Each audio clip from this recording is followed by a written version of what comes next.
उठाएंगे, आंखों को खोलेंगे और हम कलाम हक की तज़ीम के लिए और खुदा उनके बंदा के लिए हम जोरदार तालियां बजाएंगे।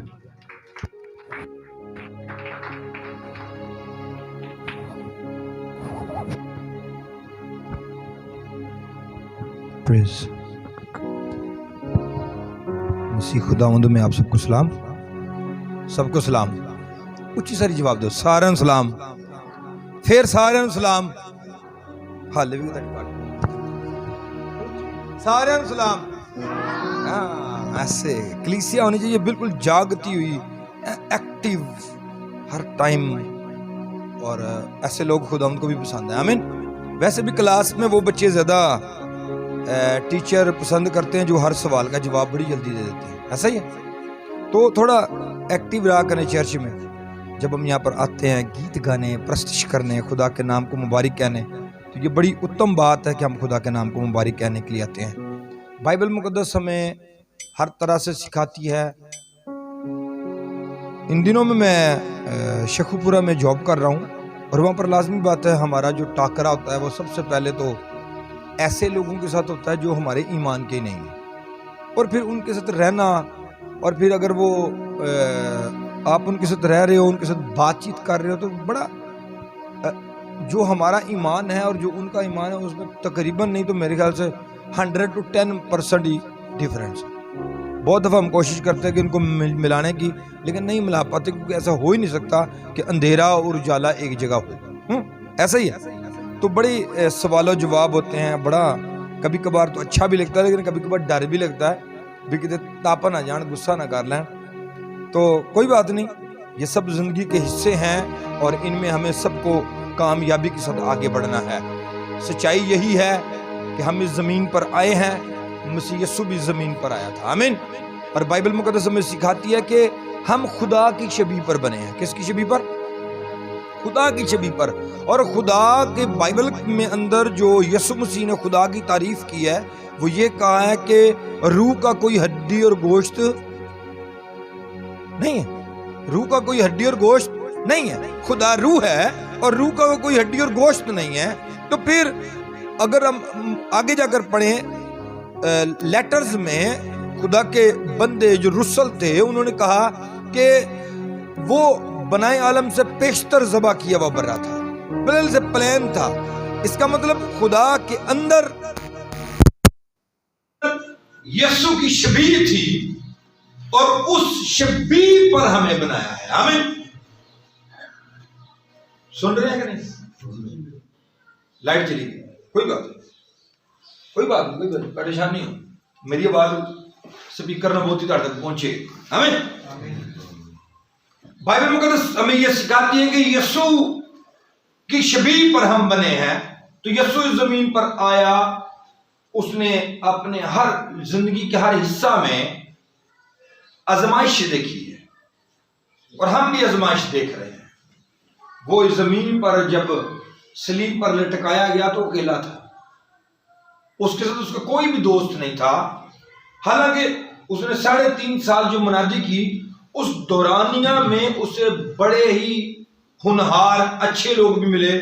बड़े ऐसे लोग थे जो उसको रात को मिलते थे छुपकर, बड़े लोग ऐसे थे जो उसके दिन रात रहते थे, बड़े लोग ऐसे थे जो उसे अपनी मोहब्बत का इजहार करते थे, उसके आगे आकर खड़े हो जाते थे, कहते थे हम तुम्हें तेरे लिए जान दे देंगे, हम ये कर देंगे, हम वो कर देंगे। लेकिन जब आजमाइश का वक्त आया, जब मसीह यीशु का वक्त आया कि वो अपनी जान दे, तो वो वहां पर कौन था? कितने लोग थे? वो इवन कि उसके बहुत करीब जो शख्सियत थी, पतरस, यकूब, यूहन्ना, ये 3 वो शख्सियत थी जो यीशु के बहुत करीब थी। पतरस, इंद्रियास, यकूब और यूहन्ना, ये 4 लोग थे, ये बड़े करीब थे मसीह यीशु के, लेकिन वो भी उस वक्त नहीं थे। ये सेम हमारी लाइफ में भी है। वो इस जमीन पर आया, उसने आजमाइश की, दुनिया से वो मर गया, फिर जिंदा हुआ और आसमान पर चला गया। आमीन। हम इस जमीन पर आए हैं, आजमाइश में हम सब टाइम अकेले खड़े होते हैं, सब टाइम हम अपनी फैमिली के साथ खड़े होते हैं, लेकिन एक वक्त आएगा हम अपनी पूरी आजमाइश में अकेले खड़े होंगे। लेकिन याद रखिएगा, तब भी आप अपने खुदा पर भरोसा रखिएगा। वो जो जमीन पर तो आपको लाने वाला है, वो उड़ा कर आपको आसमान भी लेकर जाएगा। आमीन। हर आजमाइश में अपना ध्यान अपने खुदा की तरफ लगा कर रखिएगा, वही हमें बरकत बख्शेगा। आमीन। आइए बाइबल मुकद्दस में से हम सीखते हैं, आगे बढ़ते हैं। आज चंद में हम बाइबल मुकद्दस में से सीखेंगे। आज हो सकता है मैं तुहानू उंज ना कलाम सुना सका जिवें मैं तमसीला दे के सुनाना। आज थोड़ा तलीमी सा मैसेज होगा। मैसेज निकालिए मुकाशवा 17 और उसकी 14वीं आयत को खुदा के पाक कलाम में से पढ़ेंगे। और बाइबल मुकद्दस में लिखा है कि वो बर्रा से लड़ेंगे और बर्रा उन पर गालिब आएगा, क्योंकि वो खुदावंदों का खुदावन और बादशाहों का बादशाह है। जो बुलाए हुए और बरगजीदा और वफादार उसके साथ हैं, वो भी गालिब आएंगे। आमीन। वो भी क्या आएंगे? गालिब आएंगे। यहाँ पर बाइबल मुकद्दस हमें सिखाती है कि खुदावंद यीशु मसीह नासरी जो खुदावंदों का खुदा है, ये उससे लड़ेंगे, लेकिन ये उसके ऊपर गालिब नहीं आ पाएंगे। अबलीस और उसकी तमाम की आज़माइशें, तमाम मामला, उनमें अगर कोई गालिब आएगा तो वो लोग गालिब आएंगे जो मसीह यीशु के साथ होंगे। आमीन। और मसीह यीशु कभी भी जमीन के ऊपर आपने देखा होगा, बहुत दफा हम आजमाइश में होते हैं, बहुत दफा हम परेशानी में होते हैं, बहुत दफा हमने लोगों को बीमारी की हालत में देखा है, तंदुरुस्त होते हुए, बहुत दफा हमने बुजुर्ग लोगों के लिए दुआ की है। और उस वक्त यीशु आकर हमारी तरह हमारे साथ खड़ा नहीं होता, बल्कि बाइबल में यह सिखाती है कि वो ईमानदारों के अंदर मौजूद होता है। आमीन। रूल कुदस की सूरत में, और अबलीस के साथ वो अपने ईमानदारों को लड़वाता है। वो हमारी ढाल और सिपर है, लेकिन वो हमें जंग करना सिखाता है। हमें हर हाल में जंग करना है और इस जंग में हमें जीतना है। और बाइबल मुकद्दस मुकाशवा हमें ये बात सिखाता है कि वो जो ईमानदार थे, वो जो वफादार थे, वो जो बर्रा के साथ थे, वो तमाम के तमाम फातेह होते हैं, वो तमाम के तमाम गालिब आते हैं। और खुदा यीशु यही चाहता था कि उसके लोग गालिब आना सीख जाए। आमीन। खुदा यीशु कलीसिया को यही चाहता था कि कलीसिया किसी न किसी तरह से गालिब आना सीखे। बाइबल मुकद्दस में मसीह यीशु के लातादाद उसके ऊपर ईमान लग रखने वाले लोग थे। अगर हम बाइबल मुकद्दस को पढ़ें तो मत्ती 4 बाब में से ही ये बात खुलना शुरू हो जाती है कि यीशु के बहुत ईमानदार और उसके पीछे चलने वाले लोग थे। अगर ये मत्ती रसूल की इंजील और उसका 4 बाब और उसकी 25वीं आयत को देखें तो यहां पर बाइबल मुकद्दस में लिखा हुआ है 4 बाब और 25वीं आयत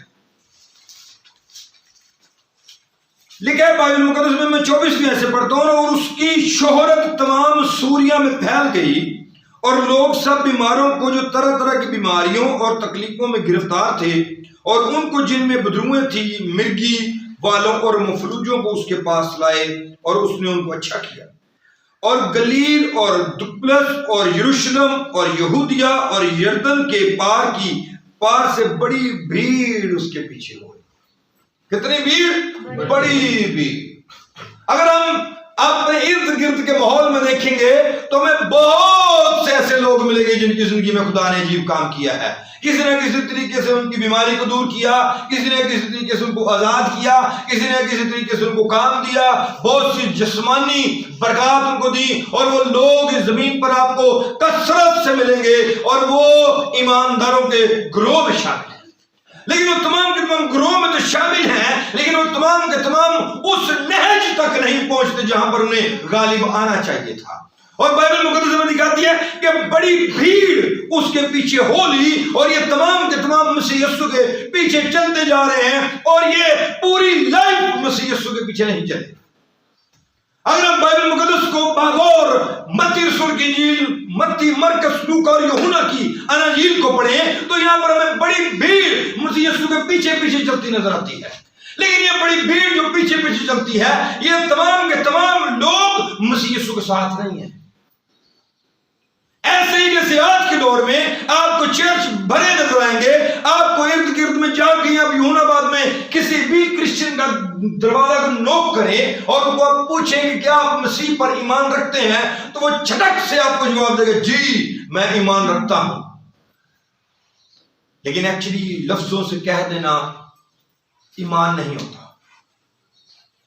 यहाँ पर अगर बाइबल मुकद्दस को अभी हमने पढ़ा है, मत्ती 4 बाब और 19वां बाब पढ़े, तो वहां पर मैं आपको एक और आयत पढ़ के सुनाता हूं। 19वें बाब में, 19वां बाब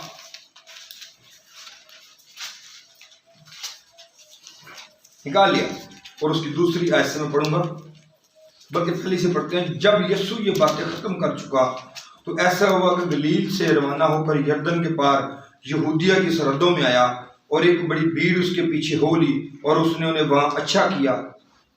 यहां पर भी देखें तो एक बहुत बड़ी भीड़ उसके पीछे घूम रही है। जिस भी इलाका में यीशु जाते हैं वहां पर बड़ी भीड़ उसके पीछे हो लेती है और इर्द गिर्द के माहौल के लोग आते हैं और वो सिर्फ अपनी शिफा को पाते हैं, अपनी जरूरत की चीज को पाते हैं और भाग जाते हैं। एक भीड़ आती है, अपना काम करती है, चली जाती है, दूसरी भीड़ आती है, वो भी अपने काम करवाती है और चली जाती है। और बाइबल मुकद्दस हमें ये सिखा रही है कि लोग जोग दर जोग आते और उसके पास आते और बरकत पाते और वो कुछ लोग रहते, कुछ चले जाते। लेकिन अगर हम लूका 10 बाब को पढ़े और उसकी पहली आयत को पढ़े तो फिर यीशु ने एक थोड़ा सा काम चेंज किया। यीशु ने 70 लोगों को मसा किया, यीशु ने 70 लोगों को इख्तियारात दिए, यीशु ने 70 लोगों को चुना और उनको बरकत दी। जहां पर वो खुद मनादी करना चाहता था, वो ज्यादा लोगों में मनादी हो और ज्यादा लोग बचाए जाएं, ज्यादा लोगों तक खुशखबरी फैले, ज्यादा लोगों तक कलाम पहुंचे और 70 लोगों को मुख्तलिफ इलाकों, शहरों, गांवों भेजा कि वो उसके काम को लेकर फैल जाए। वो तमाम के तमाम जाते हैं और अगले ही चैप्टर में वो वापिस आते हैं। लेकिन ये तमाम के तमाम बुलाए हुए हैं। बाइबल में अगर दूसरे बाब को पढ़े तो यहां पर लिखा है कि यीशु ने बुलाया। लेकिन लूका 6 बाब और 12 आयत को पढ़े तो यहां पर थोड़ा सा और चेंज हमें मिलता है। पहले खुद लोग पीछे आते हैं, फिर यीशु 70 को मसा करता है। फिर अगर लूका मत्ती रसूल की इंजील उसका 7वां लूका 6 बाब को पढ़े तो यहां पर हमें एक और बात मिलती है जो बड़ी जबरदस्त है और हमें यहां तक पहुंचना है।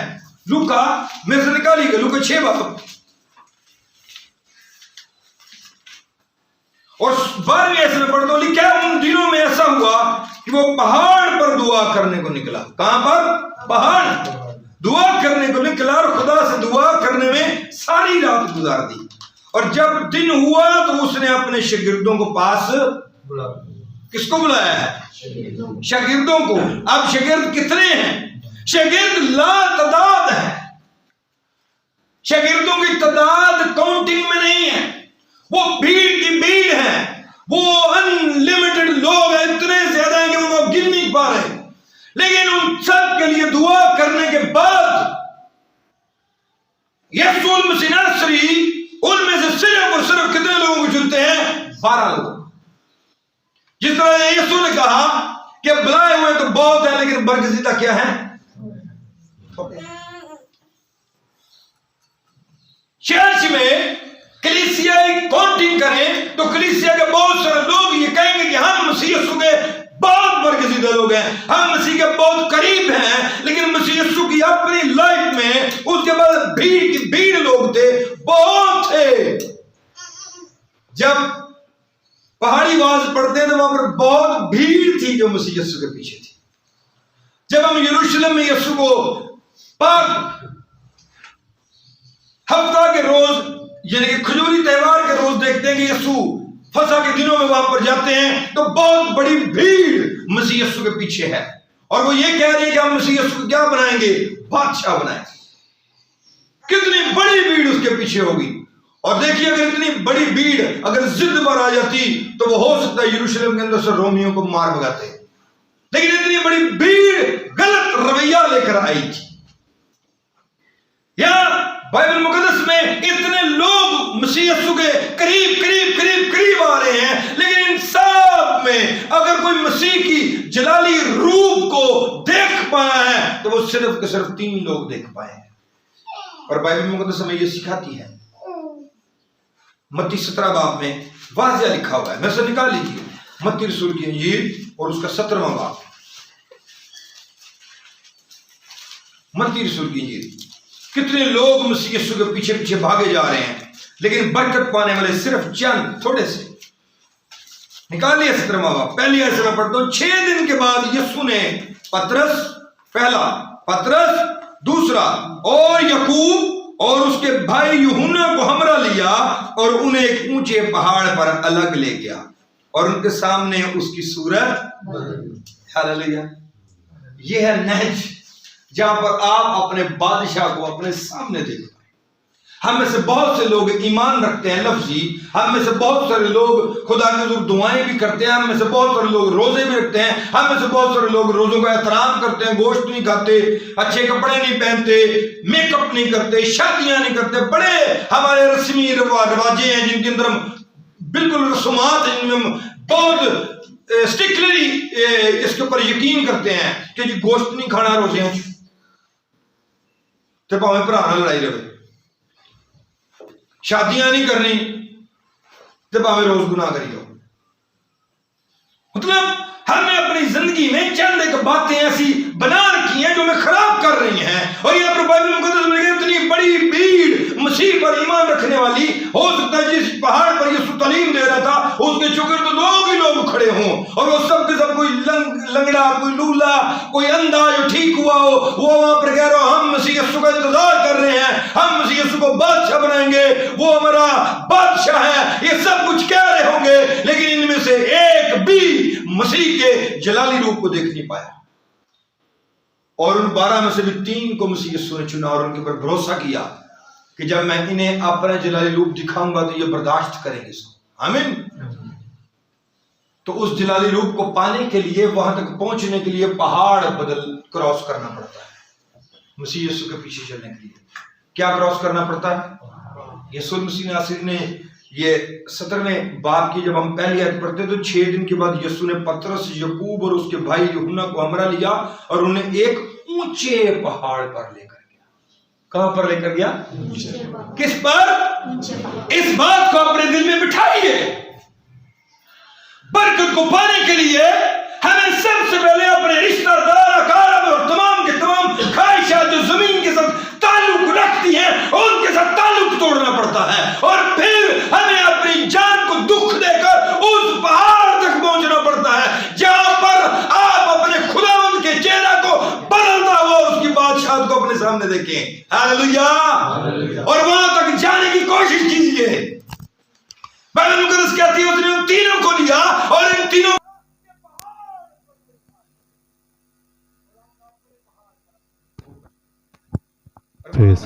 हेलो हेलो पाने के लिए हमें वहां पर जाना होगा। Hello thank you. मेरे से निकालिए एक आयत बाइबल मुकद्दस में से, यूहन्ना 6 बाब। सब निकालेंगे जिनके पास बाइबल्स हैं वो मेरे साथ इस आयत को निकालिएगा। यूहन्ना रसूल की इंजील और उसका 6 बाब और उसकी 66 आयत को मैं पढ़ूंगा आप सब के लिए और अपने लिए। हम सब इस आयत के ऊपर गौर करेंगे। अभी हमने पढ़ा है कि हमें पहाड़ पर जाना होगा, बड़ी से बड़ी आजमाइश को अबूर करना होगा। और यहाँ पर लिखा है 66 आयत यूहन्ना की इंजील 6 बाब 66 आयत को मैं पढ़ूंगा। इस पर उसके शागिर्दों में से बतेरे उल्टे फिर गए और इसके बाद उसके साथ ना रहे।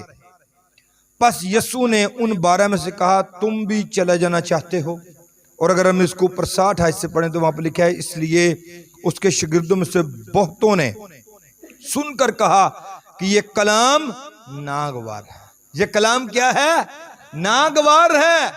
सम टाइम हमारी जिंदगी के अंदर ऐसे मामलात आते हैं कि हम उन मामलात को अब खुदावंद की मोहब्बत या जो हमने खुदावंद का स्ट्रक्चर अपनी जिंदगी में तैयार किया होता है उसके अंदर वो दिन वो रात फिट नहीं बैठता।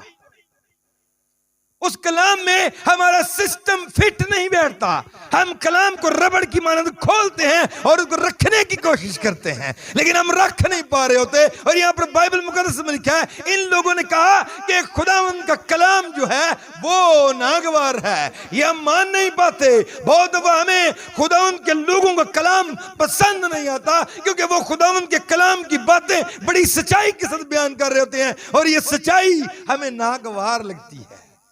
और यहां पर इन लोगों को नागवार लग रही थी। इन्होंने कहा खुदावंद, ये शागिर्द कहते हैं खुदावंद का कलाम बड़ा नागवार है, ये अच्छा नहीं है, ये इस दौर में है, ये बात अच्छी नहीं है कि हम दुआ करें। थोड़े दिन हुए, मैंने अपने एक रिलेटिव ही हैं, उनकी बेटी की शादी है, तो उनके साथ मैं बात कर रहा था, तो वो मुझे कहते कि हमने शादी करनी है और हम एक दिन एक रात जो है हमने वो गीत गाने वाने गाने हैं और कवाली का एक माहौल बनाना है। तो मैंने कहा जी ये कुछ ज़रूरी है? कहते फिर दुनियादारी नहीं तो रखना है ना। समझ रहे ना मेरी बात को?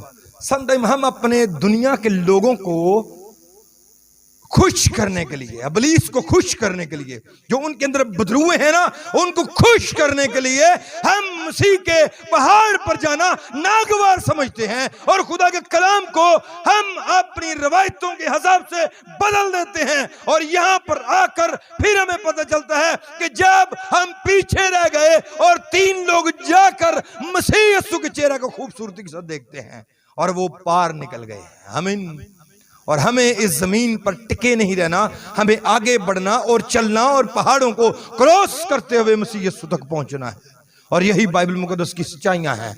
और वो पहाड़ जो हैं वो हमारी जिंदगी में बहुत बड़ी मुसीबत भी हो सकते हैं, वो बहुत बड़ा आपके लिए और मेरे लिए एक सैलाब भी हो सकता है, वो बहुत बड़े दुख भी हो सकता है, वो बहुत बड़ी खुशी भी हो सकती है, वो बहुत बड़ी दौलत भी हो सकती है, वो बहुत बड़ी आपकी जॉब भी हो सकती है। बहुत वह हम अपने जिंदगी में अपनी जॉब को, अपने पैसे को, अपने रिश्तेदारों को खुदावंद से, कलाम से कहीं बढ़कर समझते हैं और वही हमारे लिए प्रॉब्लम का सबब बन जाते हैं। अगर आप बाइबल मुकद्दस को पढ़ेंगे तो बाइबल मुकद्दस हमें कहती है खबरदार रहिए। खुदावंद यीशु ने भी कहा खबरदार रहिए। और खबरदार मसीह यीशु ने कोई बहुत बड़ी बातों को लेकर नहीं कहा, छोटी छोटी बातों को लेकर कहा है, बहुत छोटी बातें। मैं आपको एग्जाम्पल्स के तौर पर कहता हूं एक छोटी सी बात। आप सबने जदौन के बारे में पढ़ा होगा और जदौन का जो आखिरी क्वेश्चन, वो उसके साथ जो इम्तहान था उसकी सिपाहियों के साथ, वो सिर्फ पानी पीने का था। क्या था? पानी पीने का था ना। कुछ लोग घुटनों के बल बैठकर पानी पी रहे थे, कुछ लोग लेटकर पानी पी रहे थे, कुछ लोग जुबान के साथ चपट चपट कर पानी पी रहे थे, कुछ एक हाथ के साथ पानी पी रहे थे। मुख्तलिफ तरीकों के साथ लोग पानी पी रहे थे। पानी पीना गुनाह नहीं है। मतलब इस जमीन के ऊपर रहकर शादियां करना, इस जमीन के ऊपर रहकर इस दुनिया की रसूमात में जाना गुनाह नहीं है।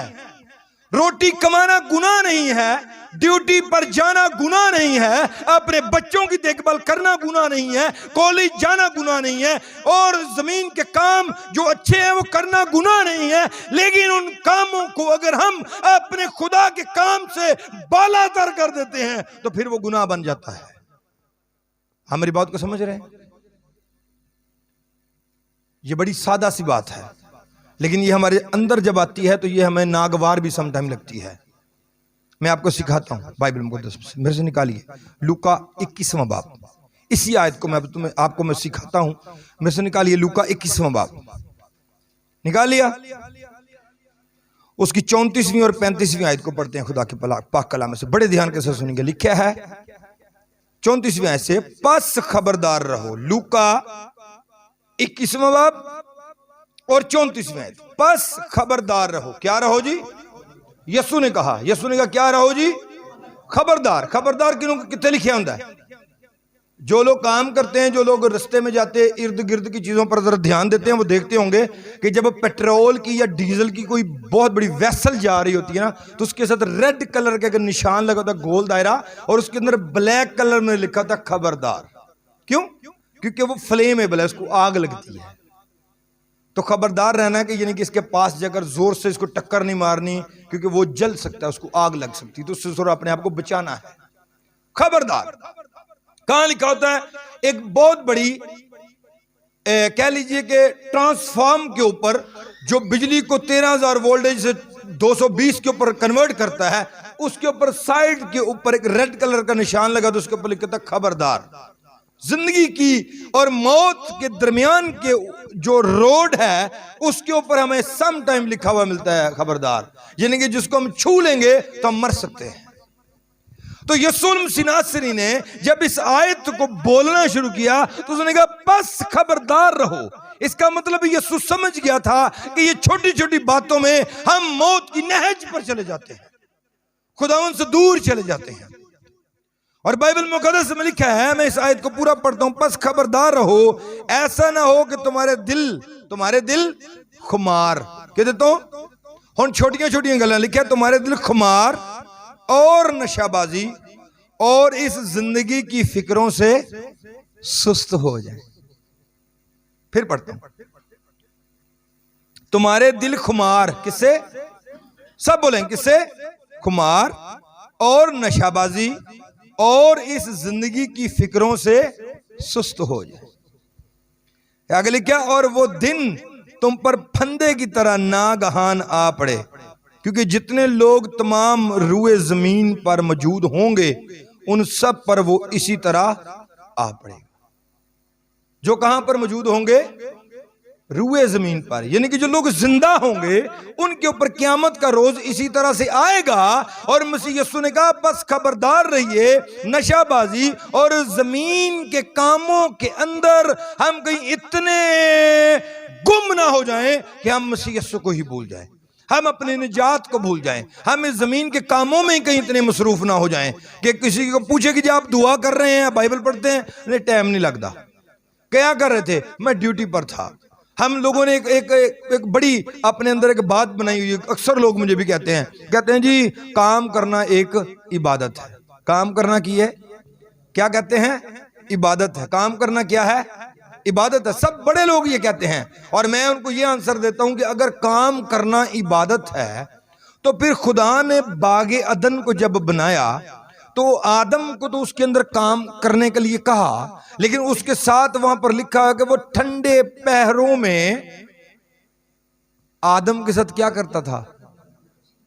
क्या करता था? बातचीत करता था। अब खुदा के साथ जब इंसान बातचीत कर रहा है तो वो क्या है? वो एक्चुअली इबादत है। वो क्या है? इबादत है। और ये खुदावंद खुदा, मैं कहता हूं वो हमारी अकलों से कहीं बड़ी उसकी अकल है। उसको पता था कि आने वाले दिनों च एहो जी नस्ल ते जमीन ते पैदा होनी जिन्होंने बड़े बड़े सवाल करने ने। मैं वो कह रहा था उस बंदे को, मैंने कहा लिखा हुआ है ठंडे पैरों में, ते ठंडे पैर जिहड़े ने ना पूरे दिन च 2 बारी हुंदे ने। पूरे दिन में 2 दफा होते हैं, एक दफा नहीं होते। एक दफा होते हैं सुबह सुबह ठंडे पैर होते हैं, और एक दफा होते हैं शाम के वक्त जब सूरज गुरूब हो रहा होता है, ठंडे पैर होते हैं। यानी कि इसका मतलब मैं कहा मेरे अंदर जो मेरी बात है, मैं ये समझता हूं कि खुदा हर दिन के आगाज में आदम के साथ बात करता होगा और हर दिन के इख्तिताम में खुदा के साथ बात करता होगा। हालेलुया। और हमें चाहिए कि हम जब दिन का आगाज करें तो खुदा से बात करें, और जब दिन का इख्तिताम करें तो भी खुदा से बात करें और अपनी हर बात उसके साथ शेयर करें कि खुदा आज मैंने ये किया, ये मुझसे गलत हुआ, ये मुझसे सही हुआ, मुझे मेरी कल रहनुमाई करना कि कल मैं ये गलत काम ना कर पाऊं। और सुबह जब आप उठें तो अपना प्लान खुदा के जरूर रखें। खुदावंद आज सुबह मैंने इतने बजे नाश्ता करना है, इतने बजे मैंने स्कूल जाना है, इतने बजे मैंने ड्यूटी पर जाना है, तो ये सारे राह में मेरे काम में तो मुझे हिकमत दनाई फहम देना, क्योंकि मैं तेरे साथ जुड़ा हुआ रहना चाहता हूं। मैं चाहता हूं मैं खुमार में, इस जमीन की नशाबाजी में, इस जमीन के गुनाह में फंस न जाऊं, बल्कि मैं तुझ में कायम रहूं और मैं उस पहाड़ पर जाऊं जहां पर मैं तुझे बातें करता हुआ देखूं। हालेलुया। और हमें वहां पर जाना है और खुदा उनसे बातें करनी है। आइए मेरे साथ हवाला देखेंगे बाइबल मुकद्दस में से, करंथस की कलीसिया के नाम पौलुस रसूल का खत, और उसका पौलुस रसूल का पहला खत निकालेंगे मेरे साथ सब, 7वां बाब। पौलुस रसूल इस बात को बड़े अच्छे से समझ गया था और पौलुस रसूल ने अपने भाइयों को, अपने साथ हम खिदमतों को ये बात सिखाई। वो उसके साथ जितने भी उसकी टीम में थे, जितने उसकी कलीसिया में थे, वो अपनी कलीसिया में बड़ी तरबियत के साथ उन लोगों को सिखा रहा था। करंथस की कलीसिया के नाम पौलुस रसूल का पहला खत और उसकी 7वें बाब की 29वीं आयत से पढ़ेंगे, बड़े ध्यान के साथ सुनिएगा। लिखा है, मगर ए भाइयों मैं ये कहता हूं कि वक्त तंग है। वक्त क्या है? तंग है, सख्त वक्त है, तंग है। बस आगे को चाहिए कि बीवी वाले ऐसे हों कि गोया उनकी बीवियां नहीं। कितनी सख्त गल है, सन सख्त लगी ना एकदम। और रोने वाले ऐसे हों कि गोया नहीं रोते, और खुशी करने वाले ऐसे हों कि गोया खुशी नहीं करते, और खरीदने वाले ऐसे हों कि गोया माल नहीं रखते, और दुनियावी कारोबार करने वाले ऐसे हों कि दुनिया ही के ना हो जाएं, क्योंकि दुनिया की शक्ल बदलती जाती है। फिर आगे लिखा हुआ है, बस मैं ये चाहता हूं कि तुम बेफिक्र रहो। बेब्याया शख्स खुदाउन की फिक्र में रहता है और किसी तरह खुदाउन को राजी करे, मगर ब्याया हुआ शख्स दुनिया की फिक्र में रहता है किस तरह बीवी को राजी करे। समझिएगा इस बात को। यहां पर उसने तमसील बड़ी कमाल की दी है। एंड उसने बड़ा कमाल किया, मुझे बड़ा पसंद आया उसका एंड। समटाइम हम इस जमीन के साथ इतना अपना ताल्लुक जोड़ लेते हैं, इतनी मोहब्बत करते हैं इर्द गिर्द के माहौल में रहकर, इतनी मोहब्बत करते हैं कि हम खुदा को भूल जाते हैं।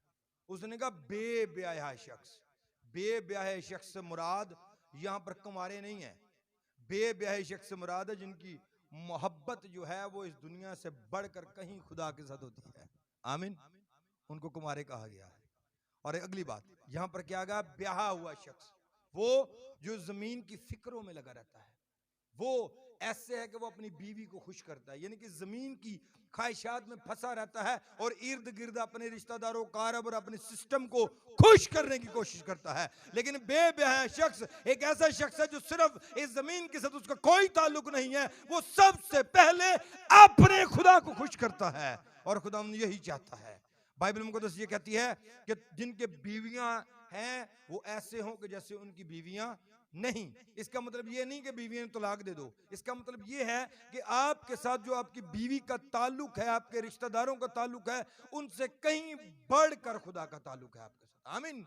हर रिश्ता में उनके ऊपर बालातर आपका खुदा है, पहाड़ के ऊपर वो आपका इंतजार कर रहा है। इन सब से कहीं बढ़कर खुदा को प्यार कीजिए। आमीन। और बाइबल मुकद्दस में लिखा है कारोबार करने वाले, आप कारोबार कीजिए लेकिन इससे कहीं बढ़कर खुदा उनके हुजूर उसके साथ चलिए। बाइबल मुकद्दस में इसी आयत, इन आयत को अगर आप कंपैरिजन करें इनका लूका 14 बाब और 15वीं आयत के साथ, तो वहां पर लिखा हुआ है कि वहां पर एक बादशाहत के बारे में यीशु ने तमसील दी। उसने कहा कि एक आदमी था, उसने लोगों की जियाफत की, और जब वो जियाफत कर रहा था तो उसने अपने नौकर को कहा कि जाकर लोगों को बुला के वो आकर इस जियाफत में शामिल हों। तो इसका मतलब है जिनको उसने बुलाया था पहले उनको पैगाम भेजा होगा। पक्की बात, क्योंकि बगैर पैगाम भेजे हुए तो किसी के लिए कोई जियाफत तैयार नहीं ना करता। असी कोई शादी करने आ किसी दी धी दी, बेटे दी, बेटी दी, किसी दी भी, तो पहले हम लिखते हैं कि जी मैंने इतने लोगों को बुलाया है, 3000 लोगों को, और मुझे 3000 लोगों के लिए खाना तैयार करवाना है। अब 3000 लोगों के लिए खाना तैयार हो चुका है, इसका मतलब है पहले आपने उनको बताया होगा कि इतने लोगों को हमने बुलाना है। आमीन। और किसी न किसी तरीके से उन तक पैगाम पहुंचा होगा कि जी उन्हें सानू बुलाया से सीवी बुलाना है। यहाँ पर मसीह यीशु ने अपने वो नौकर को भेजते हैं कि जा और उनको बुला के ला जिनको कहा हुआ था आज जियाफत का दिन है। और वो वहां पर जाता है तो पहले के पास जाता है तो वो कहता है जी मैंने एक खेत खरीदा है, और मैं क्योंकि खेत खरीदा है तो मैंने उसे देखने जाना है, इसलिए मैं माफी चाहता हूं, मैं नहीं आ सकता। दूसरे से के पास जाता है, उसको कहता है हाँ जी आप चलें, आपको शादी पे बुलाया है, आपको कहा गया था। वो कहता है मैंने 5 जोड़ी बैल खरीदे हैं, तो मुझे उन्हें देखने जाना है, मुझे उनकी प्रैक्टिस उसको देखना है कि वो काम कर सकते हैं कि नहीं कर सकते, इसलिए मैं शादी पर नहीं जा सकता। फिर अगले के पास जाता है, उसके कहता है कि आप चलें शादी के ऊपर, आपको शादी में बुलाया। वो कहता है जी मेरी तो अपनी शादी हुई है और मैं अपनी बीवी को छोड़कर नहीं जा सकता। बात वही है जो पौलुस रसूल कह रहा है, लेकिन वहां पर यीशु ने तमसील में कही है, यहां पर पौलुस रसूल डायरेक्टली ये बात कर रहा है। बात क्या है? बात बैल खरीदना गुनाह नहीं, खेत खरीदने गुनाह नहीं है, शादी करना गुनाह नहीं है।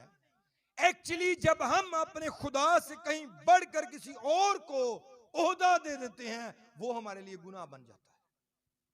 इसके बारे में सबसे बड़ी बात यह होगी कि बाइबल मुकद्दस में लिखा है सदरक, मीशक और अब्दनजू के बारे में। उन्होंने कहा कि बादशाह तू चाहे भट्टी में डाल दे, कुछ भी कर ले, लेकिन हम अपने खुदा से बढ़कर इस मूरत को सजदा आमीन, हालेलुया। अब हम आसानी से इस बात को समझ गए हैं।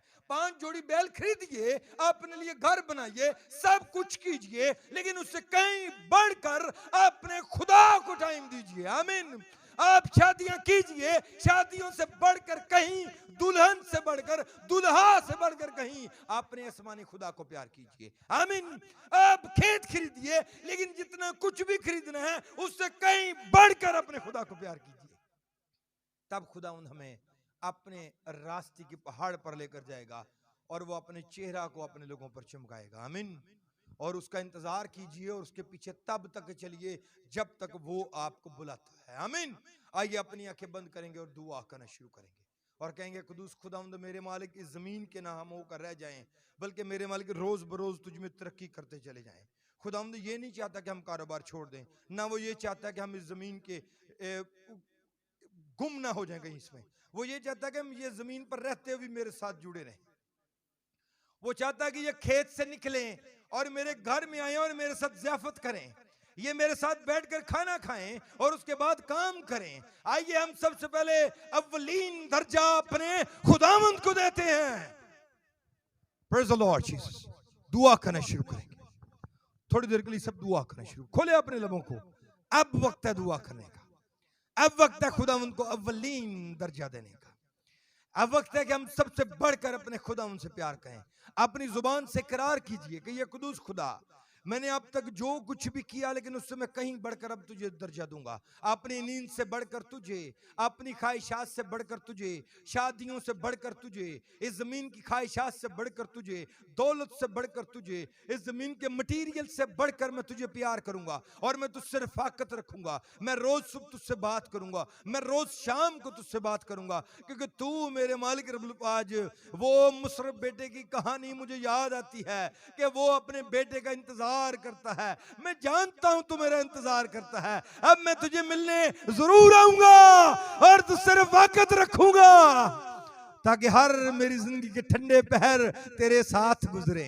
ओ कुदूस खुदा, जब मेरे ठंडे पहर तेरे साथ गुजरेंगे तो सूरज कितना ही चमके, उसकी कितनी ही तपश क्यों ना हो, वो मुझे तेरे हजूर से दूर नहीं कर सकती। क्योंकि शाम को फिर मैं तेरी पाक बारगाहों में चला जाऊंगा, मैं फिर तेरी पाक बारगाहों में जाऊंगा। क्योंकि तेरा कलाम मुझे सिखाता है, जो हक ताला के पर्दा में रहता है वही कादरे मुतलिक के साया में सुकूनत करेगा। ओ खुदावंद, हम तेरे शुक्रगुजार हैं। तू चाहता है हम तेरे परों के नीचे पनाह लें, तू चाहता है कादरे मुतलिक हम तेरे परों के नीचे सुकून पाएं, तसल्ली पाएं, इत्मीनान पाएं, तेरे हुजूर बरकत को पाएं, तेरे हुजूर हमारा दिल